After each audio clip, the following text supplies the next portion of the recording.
Bismillahirrahmanirrahim. Next question number 16 of PPSC Lecture Mathematics 2015 is the residue of f of z is equal to z square minus 2z over z plus 1 square z square plus 4 at z is equal to 2 iota is. ठीक है, complex analysis का ये question है. इसमें हमने residue of a function at a pole find out करना है. ठीक है, पहले मैं आपको बता देती हूँ कि पोल कैसे फाइंड आउट करते हैं. हमारे पास जो गिवन फंक्शन होता है उसमें डिनोमिनेटर को इक्वल टू 0 पुट करते हैं और वहाँ से वैल्यूज़ फाइंड आउट करेंगे.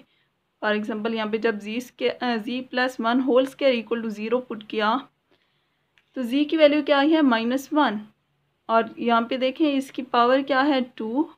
तो हम कह सकते हैं -1 सेकेंड ऑर्डर का पोल है. ठीक है, अब जी स्क्वायर प्लस 4 को जब इक्वल टू 0 पुट किया तो हमारे पास आंसर आएगा z is equal two plus minus 2 iota.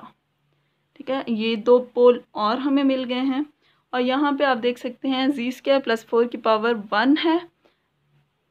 तो पोल क्या होंगे? सिंपल. ठीक है, ऐसे पोल्स जिनकी पावर या डिग्री 1 हो उन्हें हम सिंपल पोल कहेंगे. अच्छा, क्वेश्चन में हमें क्या दिया हुआ है कि रेजिड्यू फाइंड आउट करना है इस फंक्शन का सिर्फ z is equal to 2 iota पे. तो हमें -1 पे फाइंड आउट करने की ज़रूरत नहीं है, -2 पे भी फाइंड आउट नहीं करना, सिर्फ और सिर्फ हम 2 आयोटा के लिए चेक करेंगे रेजिड्यू ऑफ फंक्शन. अच्छा, z is equal to 2 iota, ये हमारे पास सिंपल पोल है. तो सिंपल पोल पे रेजिड्यू का फार्मूला क्या होता है? Limit z tends to a z minus a into F Z. ठीक है, फंक्शन ऑफ z. तो a की वैल्यू हमें पता है 2 आयोटा है, यहाँ पे पुट कर देंगे, दोनों जगह पे पुट कर दिया. f ऑफ z की वैल्यू पुट कर दी. यहाँ पे आगे हमने सिंपल कैलकुलेशन करनी है. z कॉमन लिया, ये एज इट इज़ आएगा. यहाँ पे z माइनस 2 रह गया, ये एज इट इज़. और यहाँ पे हम इसे लिख सकते हैं z plus 2 iota into z minus 2 iota. ये कैंसिल हो जाएगा तो हमारे पास रह गया z into z minus 2 over z plus 1 whole square z plus 2 iota. अब हम क्या करते हैं? लिमिट पुट कर देते हैं. लिमिट पुट की, जहाँ जहाँ पे z है वहाँ पे 2 आयोटा पुट कर दिया. यहाँ से 2 हम कॉमन ले सकते हैं तो ये 4 आयोटा बन जाएगा. इधर आयोटा -1 रह गया, ये बन जाएगा 4 आयोटा. ये 4 आयोटा से cancel. Iota -1 over 2 iota plus 1 whole square रह गया हमारे पास. इसको ओपन कर दिया है, आयोटा स्क्वायर की वैल्यू पुट कर दी -1, तो हमारे पास आ गया आयोटा -1 ओवर 4 आयोटा -3. अब यहाँ पे डिनोमिनेटर में एक कम्प्लेक्स नंबर है. कम्प्लेक्स नंबर को ख़त्म करने के लिए हम क्या करेंगे? रैशनलाइज 4 आयोटा -3 की कॉन्जुगेट 4 आयोटा प्लस 3 से मल्टीप्लाई एंड डिवाइड कर दिया. उसके बाद हमने न्यूमरेटर को आपस में मल्टीप्लाई किया, डिनोमिनेटर वाली टर्म्स को मल्टीप्लाई किया है. तो कैलकुलेशन से हमारे पास आंसर आ गया 7 प्लस आयोटा ओवर 25. तो residue at pole 2 iota is 7 plus iota over 25. तो क्वेश्चन में आप देखें 14/25 बिल्कुल भी ये नहीं है, 7 प्लस आयोटा बाई 25. नेक्स्ट में देखें सिर्फ प्लस माइनस की मिस्टेक है. ठीक है, तो प्लस माइनस का आपने ख्याल रखना है. तो हमारा आंसर क्या आ गया? Correct option is B. Question number 17 real analysis का है. ठीक है, इसमें हमारे पास एक सीरीज़ गिवन है और उसका हमने radius of convergence find out करना है. ठीक है, तो सीरीज़ क्या गिवन है? 3 plus 4 iota power n z power n. तो ये आपको मालूम होना चाहिए कि रेडियस ऑफ कन्वर्जेंस जब भी हमने किसी सीरीज़ का फाइंड आउट करना होता है तो हम रूट टेस्ट लगा सकते हैं.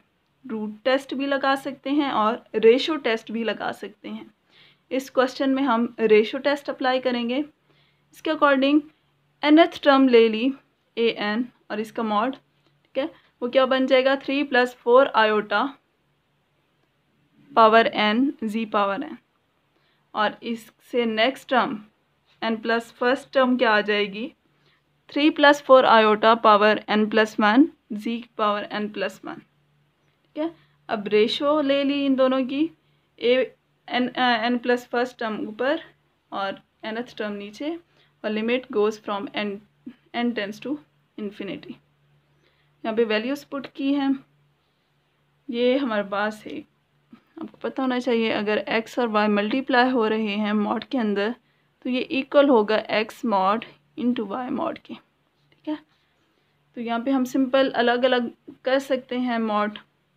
तो ये मॉड इस टर्म और इस टर्म के साथ कैंसिल हो जाएगा, सिर्फ और सिर्फ इसका मॉड रह जाएगा। तो ये रह गया। अब यहाँ पे मैंने लिखा है <1। कैसे पता चला है हमें कि ये <1 है? रेशो टेस्ट जब हम अप्लाई करते हैं तो हम कहते हैं अगर ये लिमिट <1 हो तो गिवन सीरीज कन्वर्ज करती है, <1 हो तो डाइवर्ज करती है। ठीक है, तो हमें क्वेश्चन में ही कहा गया radius of convergence find out करें, तो इसका मतलब है सीरीज कन्वर्ज कर रही है। अगर कन्वर्ज कर रही है तो इसकी वैल्यू <1 होगी। ठीक है, तो यहाँ से अप्लाई कर दिया, इसका मॉड ओपन किया, 3² + 4² स्क्वायर रूट z, ये 25 बनेगा, 25 का स्क्वायर रूट क्या आ जाएगा 5। तो z इज़ <1/5।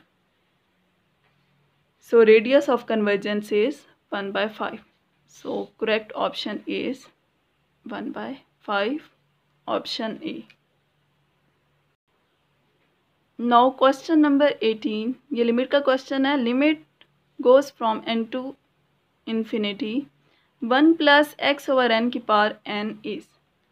तो ये FSC में भी आपने ये रिजल्ट्स किए हुए हैं कि अगर हमारे पास 1 में कोई टर्म ऐड हो रही है और जो टर्म ऐड हो रही है उसका रेसिप्रोकल पावर में मौजूद हो तो वो लिमिट आंसर क्या देती है, ई। ठीक है, तो यहाँ पे देखें 1 + x/n है, तो x/n का रेसिप्रोकल क्या होगा, n/x। यहाँ पे n तो मौजूद है लेकिन इसके डिनोमिनेटर में x नहीं है, तो हम क्या करेंगे, x से मल्टीप्लाई एंड डिवाइड। ठीक है, और लिमिट को हम अंदर पावर के अंदर भी अप्लाई कर सकते हैं। अब ये पूरी लिमिट किसकी इक्वल आ गई, ई के, और बाहर क्या रह गया, x। तो e की power x is the correct answer. ठीक है, यहाँ पे कंफ्यूज नहीं होना कि e की पावर n आएगा या e की पावर x आएगा, देखने से ही पता चल रहा है x से हमने मल्टीप्लाई एंड डिवाइड किया। So the correct option is C. Next question number 19। इसमें हमारे पास एक फंक्शन गिवन है u इन terms of x and y which is equal to e की पावर x cos y। इसको हमने बताना है कि ये हार्मोनिक है, एनालिटिक है, नॉट हार्मोनिक है, या इनमें से कोई ऑप्शन नहीं।